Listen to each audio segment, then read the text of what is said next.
भिवंडी में वार्ड चुनाव के दौरान उठे विवाद और आरोपों ने सियासी माहौल को गर्म कर दिया है। एक उम्मीदवार ने खुलकर आरोप लगाते हुए कहा कि उन्हें चुनाव समिति और खुद पर पूरा भरोसा है कि जीत उन्हीं की होगी, चाहे उन्हें कितनी भी बार बुलाया जाए। उन्होंने कहा कि बीजेपी समर्थकों की ओर से ईवीएम को लेकर दबाव बनाने की कोशिश की जा रही है, लेकिन यहां से लेकर मुख्यमंत्री तक किसी का दबाव भी नहीं चलेगा। उम्मीदवार ने साफ शब्दों में कहा कि उनके पास कोई सत्ता पक्ष नहीं है, लेकिन जनता का अपक्ष यानी निष्पक्ष समर्थन उनके साथ है और वही उन्हें जीत दिलाएगा। उम्मीदवार ने प्रचार के दौरान गंभीर आरोप लगाते हुए बताया कि आशीर्वाद नगर में प्रचार करते हुए उन पर हमला करवाने की कोशिश की गई।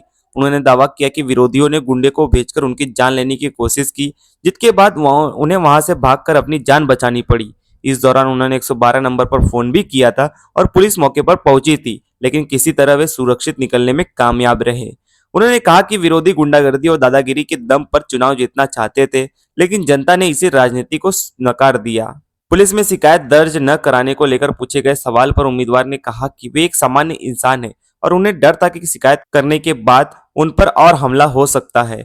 उन्होंने कहा कि उस वक्त हालात ऐसे थे कि जान बचाना ज्यादा जरूरी था।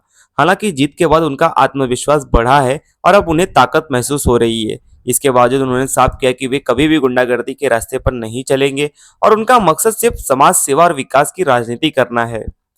उम्मीदवार ने विरोधियों को भी संदेश देते हुए कहा कि आगे किसी तरह की दादागिरी न करें और लोकतांत्रिक तरीके से जनादेश को स्वीकार करें।